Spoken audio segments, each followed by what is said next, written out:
ces verres-là étaient en fait des scanners.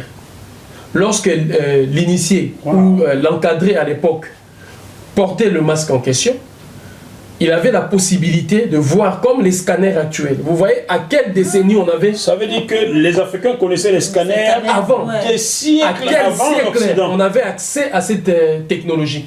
C'est-à-dire en le portant, et ils l'ont enlevé. Je l'ai vu, il y a eu une réplique que j'ai vue en Bergandal, d'où on a enlevé ici et ici, les miroirs qui étaient ici. Mais on nous a dit que c'était des scanners, c'est-à-dire que quand il mettait le masque, il avait la possibilité de voir dans quelle partie de votre corps, intérieur comme extérieur, vous souffrez. Donc vous imaginez que dans ces patrimoines-là, il y a un savoir médical, il y a un savoir architectural, parce qu'au moment où je parle, j'ai eu moi-même à discuter avec eux en Angola et à Kinshasa.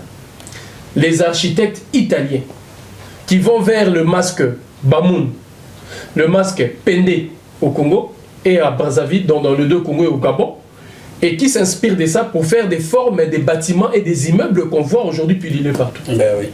La forme des masques africains, dont les yeux, par exemple, représentent des fenêtres, d'où, de par la bouche, on met des escaliers, des immeubles, des bâtiments des immeubles, inspirés des masques africains. Donc, on voit combien est-ce qu'à travers ces patrimoines-là, il y avait tout dans nos sociétés. Sur le plan politique aujourd'hui, qu'est-ce que nous avons perdu? Le pouvoir de la décision politique. Et le pouvoir de la décision politique, à quel moment l'influence européenne est venue en Afrique?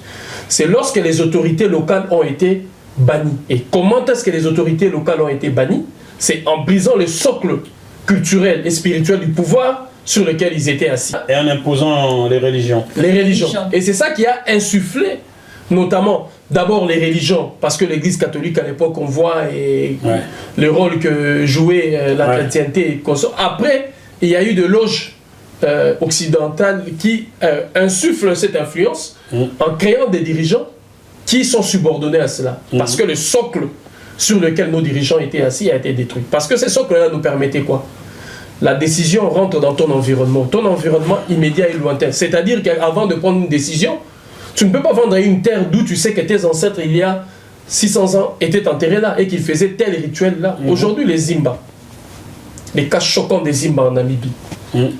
J'ai vu à un moment donné le président désaxé, Joachim Gissamo, qui à l'époque disait aux Zimba, vous devez vous civiliser en abandonnant leurs terres. Les Zimba ont dit aux sociétés occidentales, nous vous laissons tout l'espace de nos terres, mais vous nous laissez 300 km à proximité, c'était même pas 300 km, 300 mètres je pense, à proximité des tombes de nos ancêtres. Et ils ont refusé, parce qu'ils ont dit, nos sociétés, l'équilibre de nos sociétés, c'est à travers les cultes de nos ancêtres dont les tombes sont là.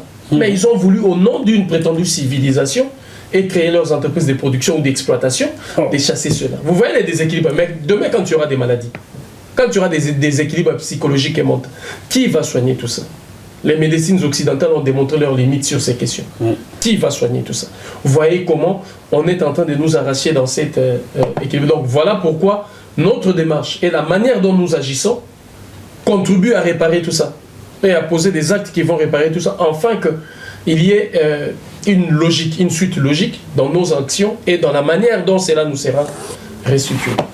Dites-moi, Mozolo, avez-vous jamais pris attache avec quelques dirigeants africains pour vous accompagner dans ce que vous faites? Nous avons amorcé quelques discussions dans certaines diplomaties africaines, qui d'ailleurs sont retombées même au niveau des palais présidentiels en Afrique. Il y a 2 palais, je pense, qui, de façon très molle, très timide, nous ont répondu. Mais des palais de pays d'Afrique francophone, je suppose. D'Afrique francophone, oui. Qui nous ont dit... Vous savez comment ils sont démocratiquement nommés, le peuple démocratiquement réformé, ils ne peuvent pas vous répondre. Évidemment, nous sommes... la politesse diplomatique, hein, nous sommes intéressés sur ces questions. C'est vraiment des questions, nous allons vous soutenir, nous allons faire. Donc, on croit encore que l'accord de sensible de l'humanisme et de la dignité qui les anime peut-être sera tiré cette fois-ci et qu'ils comprendront la démarche. Par contre, il y a des associations des familles royales africaines notamment au Congo, les deux Congos, Ghana, Zimbabwe,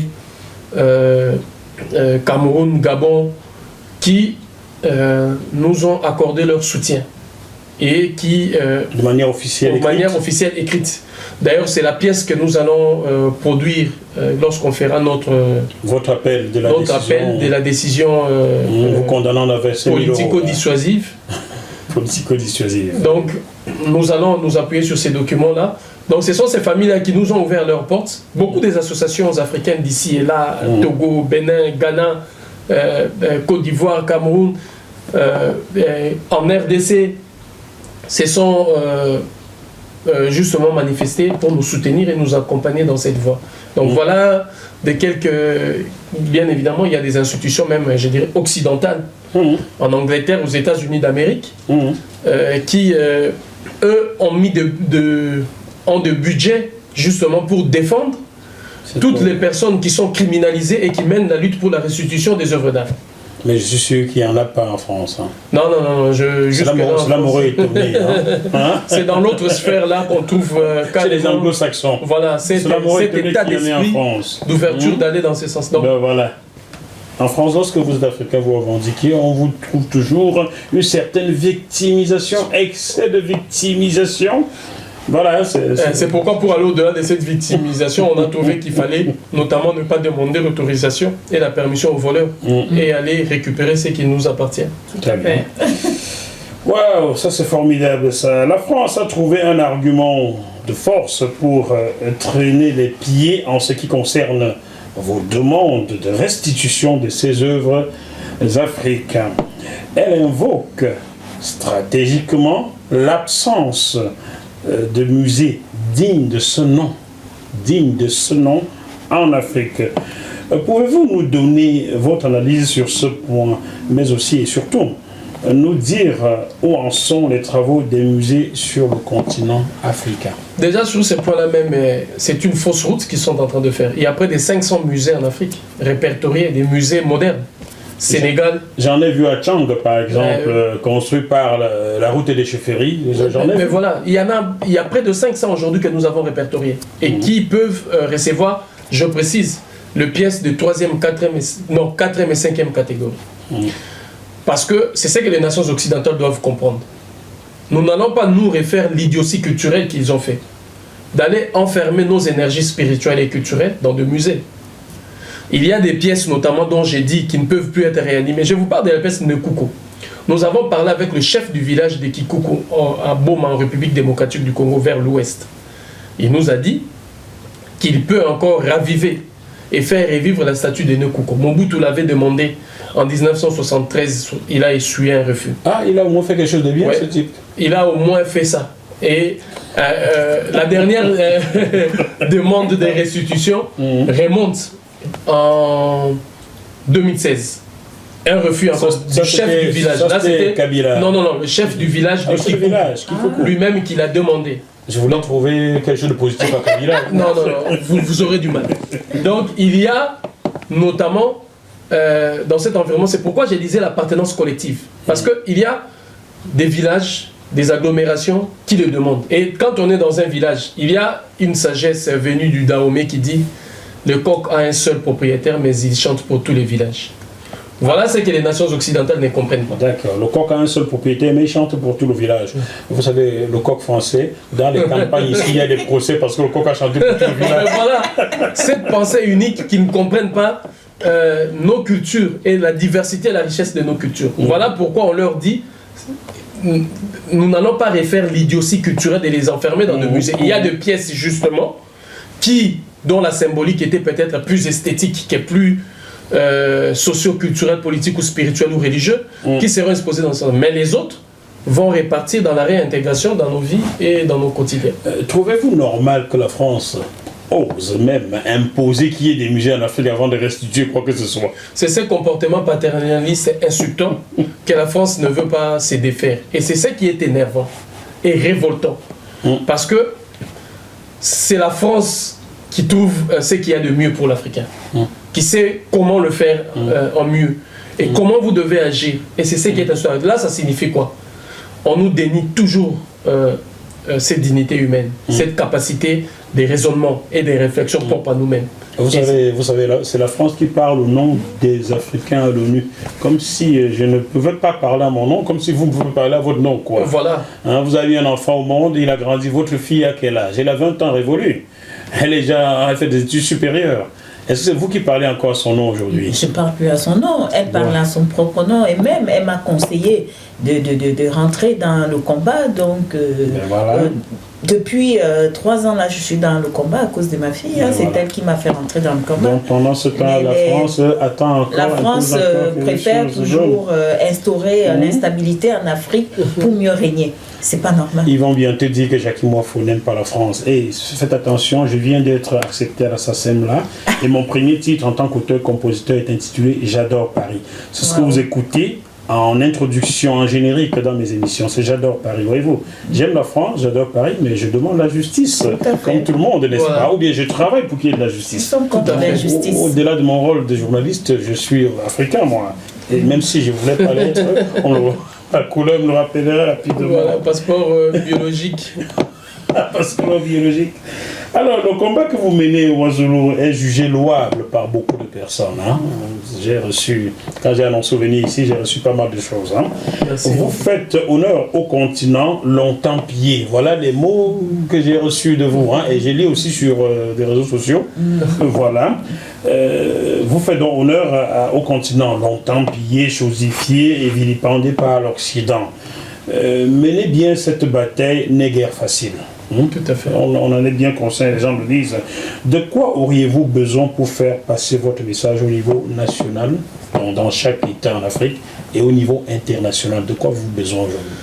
Au niveau national, c'est déjà, si j'ose dire, l'ouverture des autorités locales. Vous y croyez vraiment? L'ouverture d'esprit. Sachant comment ils sont démocratiquement nommés par l'Occident et le peuple démocratiquement informé? Il faut toujours donner de l'énergie quand on adresse quelque chose dont l'homme est appelé un jour à agir. On va appeler Alassane Ouattara qui a été installé par son ami Sarkozy. On va voir s'il va vous donner cette autorisation-là. Donc on va essayer, notamment, comme je disais, de tirer la corde sensible de l'humanisme et de la dignité qui anime chaque être humain, qui parfois par un sursaut d'orgueil peuvent revenir dans le bon chemin.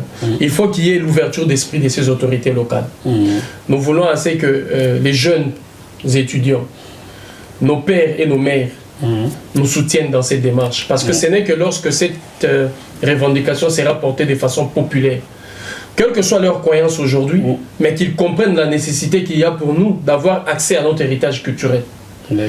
Et qu'ils nous accompagnent dans ce sens-là. Sur le plan national, on a besoin de l'investissement de cette jeunesse, que la jeunesse africaine et panafricaine donne de ses énergies, de son énergie, de son intelligence. Nous voulons sur le plan international que la diaspora africaine et panafricaine vienne avec nous pour construire ces boucliers, je dirais culturels, indestructibles, capables notamment d'arrêter cette spoliation de nos œuvres.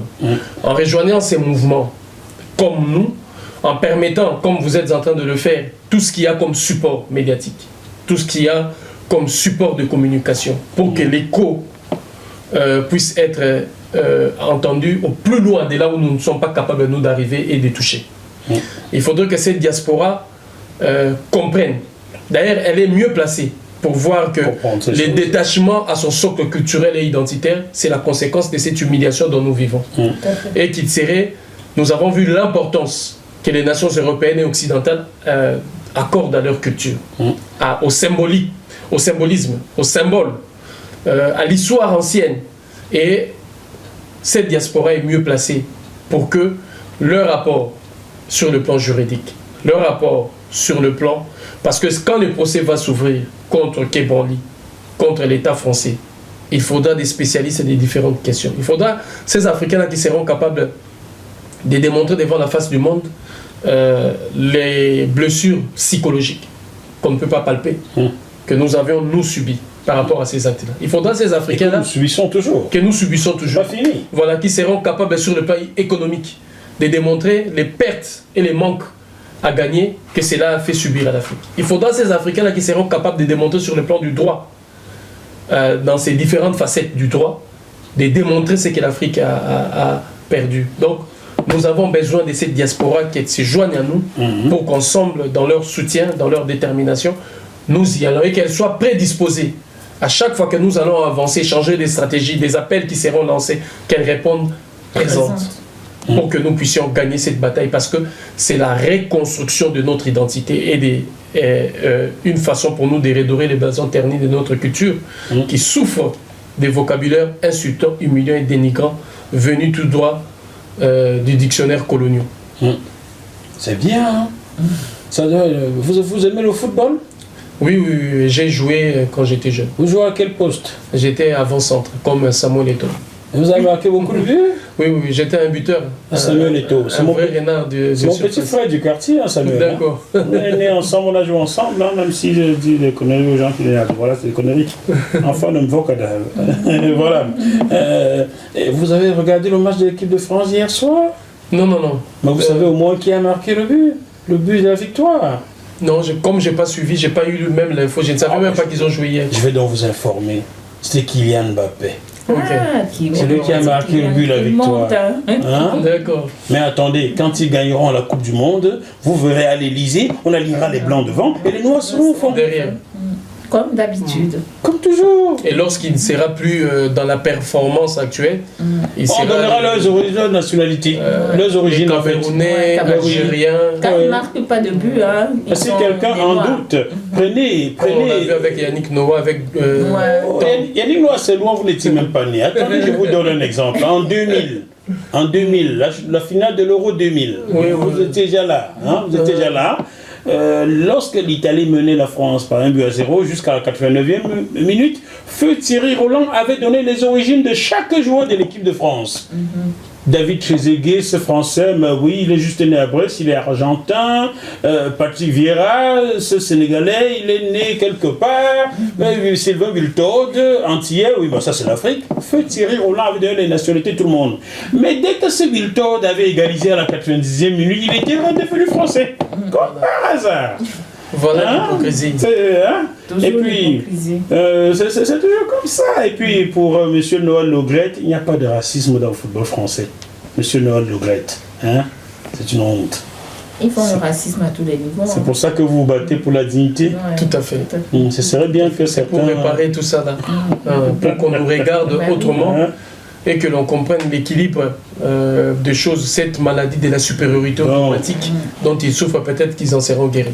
Nous allons appeler quelqu'un, Pierre Moukoko, qui est juriste et qui a souhaité réagir dans cette émission. Donc j'espère que nous allons l'avoir. Pierre Moukoko, bonsoir. Bonsoir. Vous vous faites désirer ou bien vous aimez désirer? Comment? Vous vous faites désirer ou bien vous êtes amoureux de désirer? Les deux peut-être. Bon.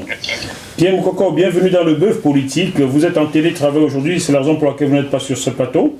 Nous recevons Mwazoulou, l'activiste Mwazoulou, bon, activiste, je n'aime pas trop ce mot, le panafricaniste Mwazoulou, qui déboulonne les statues dans les musées occidentaux, qui réclame la dignité de l'homme africain.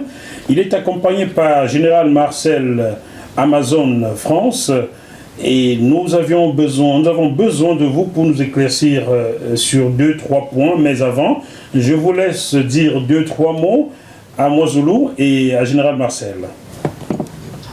Oui, bonsoir, chers frères. Bonsoir. Je vous félicite pour le combat que vous menez. Vous êtes des enfants dignes de l'Afrique. Bravo à vous. Merci en tout cas.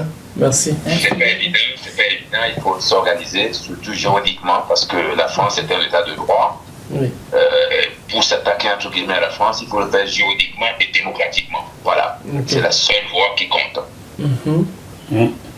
Très bien, Pierre Moukoko, je vais procéder à mon avant-dernière question. Vous allez l'écouter, vous écoutez la réponse de Mwazoulou et vous amenderez derrière. Alors, Mwazoulou, prendre sans autorisation la chose de quelqu'un signifie voler. Ça, c'est le dictionnaire français qui l'explique, c'est pas moi. Tout à fait. Le protéger sans autorisation du propriétaire est qualifié d'illégal. Quand on prend la chose de quelqu'un, on ne va pas le protéger sans son autorisation en plus. Tout à fait. C'est illégal. Et qualifier l'Africain qui revendique ces biens-là d'être dans l'illégalité, c'est quand même aberrant. C'est votre cas. Alors finalement, qui est dans son droit dans cette affaire? C'est ça, je dirais, le terreau même du problème. Parce que pour nous, comme on l'a dit, la pensée pour nous, elle est claire. Elle est logique. Dans la vie humaine, dans la société, on ne peut pas demander à un voleur l'autorisation d'aller récupérer ce qu'il nous a pris. De la même manière que quand je circule, on me pique mon téléphone portable, je n'ai pas besoin d'une autorisation quelconque. Du moment où je vois le voleur et je vois mon bien. Il est évident qu'après, lorsque je suis allé avec mes camarades au musée du Quai Branly, j'ai dit même ce jour-là au tribunal, les jours du procès, les 30 septembre, je suis moi-même un homme de droit, Dour Alex, Ser Alex. S'il m'arrivait un jour d'aller quelque part, prendre quelque chose qui appartenait à autrui, je demanderais à ce que la foudre de la loi s'abatte sur moi pour que la leçon soit retenue par ceux qui viendront après. Mais dans le cas d'espèce, ce que je suis allé chercher, c'est mon patrimoine, c'est mon héritage. Et le musée des Quai Branly, au-delà du vol et du pillage commis par l'État français, il y a usage de faux. Parce qu'ils ont traficoté même les titres des propriétés. D'autant plus que personne ne les a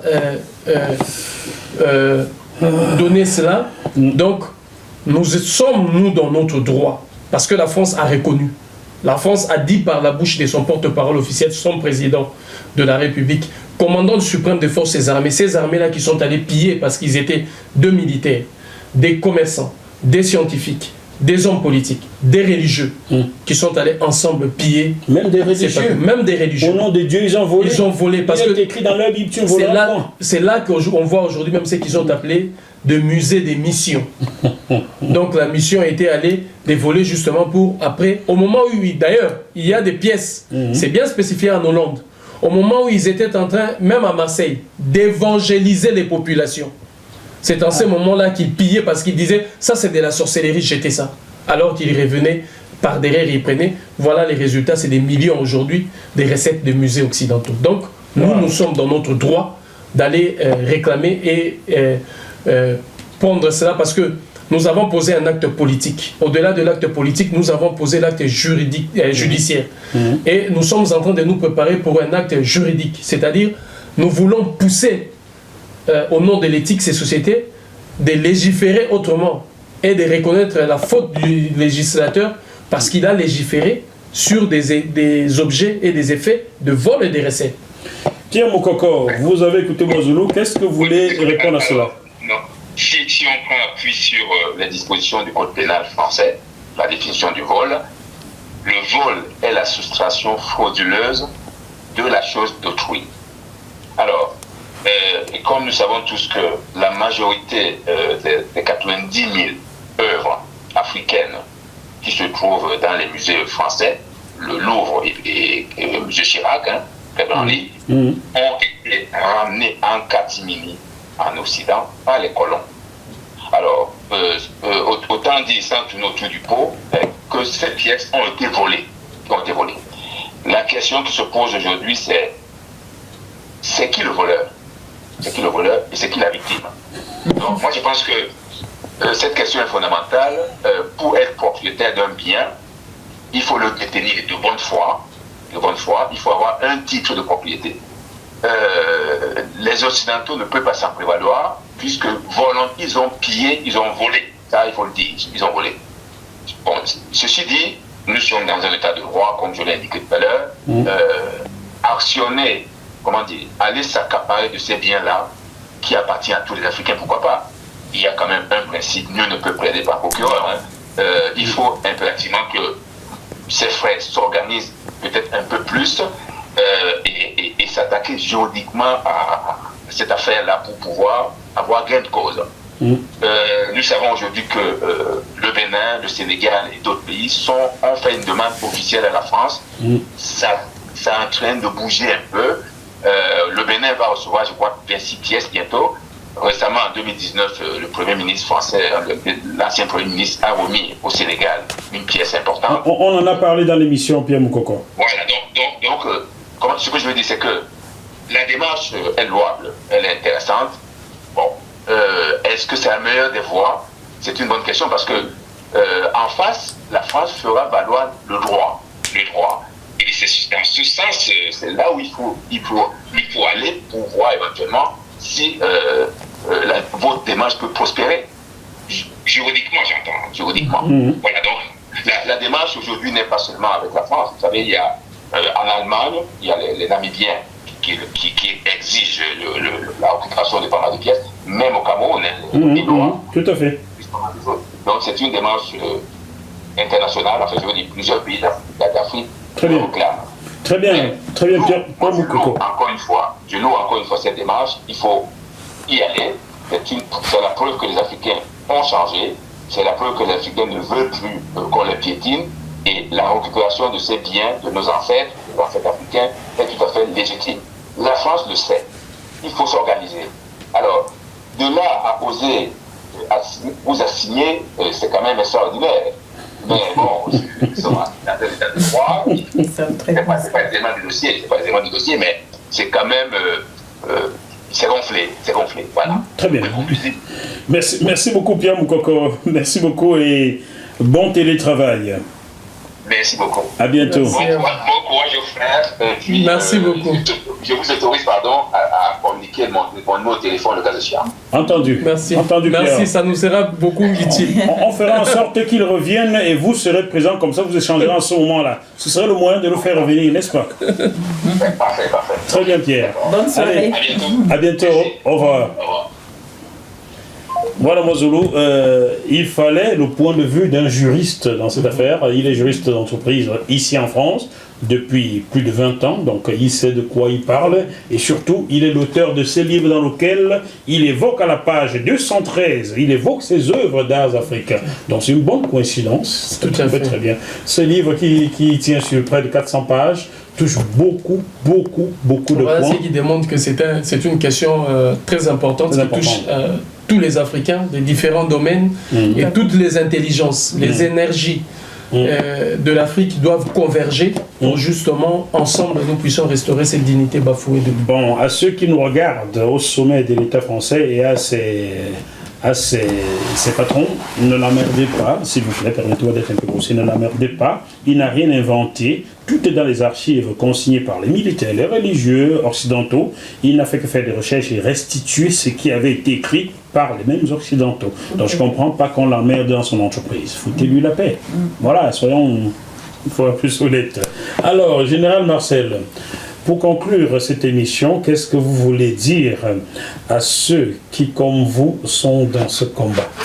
Ce combat est, en fait, c'est un signe. Ce qu'il a fait, ce que M. Oizoulou a fait l'autre jour au musée du Quai Branly, c'est un signe qui nous montre, qui nous prouve que bientôt l'Afrique va être libérée. Et il faut croire. Il a fait ça parce qu'il l'a cru.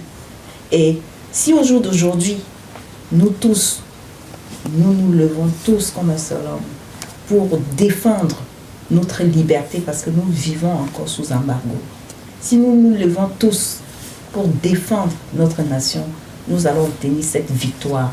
Nous allons restituer tous ces objets volés, parce qu'ils ont massacré nos familles, ils ont violé nos enfants, ils continuent à le faire.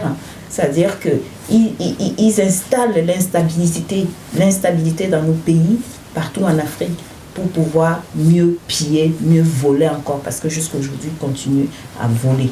Et vous êtes dans le recel, car vous vivez en France et vous profitez de cela. Vous êtes bien venu en voiture, vous avez mis l'essence, vous ne savez pas combien de barils on a piqué au Congo, ou au Gabon, ou au Cameroun aujourd'hui. Effectivement. Donc nous sommes aussi quelquefois devenus des receleurs, sans même le vouloir. Ils nous ont soumis, on est obligé d'être soumis pour l'instant. Et pour ça, c'est la récupération. Oui, c'est la récupération d'une partie de nos biens. Vous n'avez pas de choix. Vous serez jamais venu ici à pied, et même en venant à pied, vous allez marcher sur du goudron, et la matière première est venue d'Afrique. Donc la matière première vient de chez nous. C'est terrible, voilà, c'est terrible. Nous sommes devenus nous-mêmes des receleurs. Parce que l'objectif de l'oppresseur, c'est ça, c'est parce que pour se sentir bien moralement, il faut faire participer un nombre de gens dans son entreprise malsain. C'est terrible, Bon, Oizoulou, le mot de fin pour cette fois-ci, car je tiens à vous faire revenir plusieurs fois. Sachez et dites-le à tous ceux avec qui vous êtes, JMTV Plus donne la parole à tout le monde. À tout le monde, même aux chiens. Le plus important, c'est qu'on réponde à mes questions. D'accord. Hein? Donc, sachez que vous êtes éternellement le bienvenu ici. Et si ceux d'en face, je parle de ceux des musées, vous avez leur numéro peut-être, donnez-les-moi, envoyez-leur cette émission, sentez-vous libre de venir ici défendre votre point de vue. Le plus important, c'est de répondre à mes questions. Donc, chacun doit la parole. Qu'est-ce que vous voulez dire comme mot de fin pour cette fois-ci avant qu'on clôture? Nous allons, j'allais dire faire appel à cette décision politico-dissuasive qui a été énoncée à travers le verdict du 14 octobre, dernier, pour justement gagner. L'objectif est pour nous de gagner face à l'immoralité. On ne peut pas consacrer le vol et le pillage en donnant raison aux conservateurs qui en réalité est une maison de détention d'objets de vol et de recettes. Nous ne le permettons pas, au nom de la conscience morale, au nom de l'éthique, au nom même de la religion, au nom du bon sens, nous ne le permettrons pas. Donc nous allons faire appel et au-delà de ça, nous allons activer pour que la plainte que nous avions déposée le 30 juin dernier puisse avoir maintenant écho et que nous allions vers un procès. Dans cette lancée, nous continuons à porter plainte et nous continuons à agir. Je pense que sans violence, bien sûr. Nos actions ont toujours été très pacifiques et non violentes. La raison pourquoi d'ailleurs nous qualifions ces actions de diplomatie active. La différence simplement c'est que l'intéressé qui est là-bas est touché. Et Patrice Lumumba nous avait appris toujours de savoir placer la dignité collective et l'intérêt supérieur au-dessus de toute exigence, notamment protocolaire. C'est pourquoi nous parlons de diplomatie active et aussi sécuritaire. C'est pourquoi nous ne craignons pas de ce qui adviendra parce que la peur est un vocabulaire supprimé dans le dictionnaire combatif de l'UDC. Donc, nous continuons ce combat dans ce sens et je lance un appel solennel à toute la diaspora noire, africaine et panafricaine, au peuple de l'Occident, au peuple de l'Europe. C'est une perche que nous tendons pour qu'ils puissent purger leur mémoire de tous ces siècles d'ignominie et de mensonges et qu'ils puissent se ressaisir pour qu'ensemble nous puissions aller dans le sens de la construction d'un nouveau socle de coopération bilatérale et multilatérale entre États et peuples où l'identité de tout un chacun sera reconnue et respectée. Unité, dignité, courage. Chers téléspectateurs du Bœuf Politique, c'était pour vous, Mwazulu Diabanza. Diabanza. Il ne faut pas que j'écorche ce nom-là. Il ne faut pas que je commence à dire Mbappé, alors que c'est Mbappé. Tout le monde peut dire Mbappé, mais Mbappé. Hein? Donc voilà, Mwazulu Diabanza. Merci beaucoup d'avoir fait le déplacement de JMTV+. Et ce livre qui vous édifie sur ces actions, vous pouvez le retrouver quelque part, non? Donc là, il y a des numéros justement dans nos réseaux qui sont mis en disponibilité, ou en contactant ces numéros, on vous dit par quel moyen, par quel mécanisme.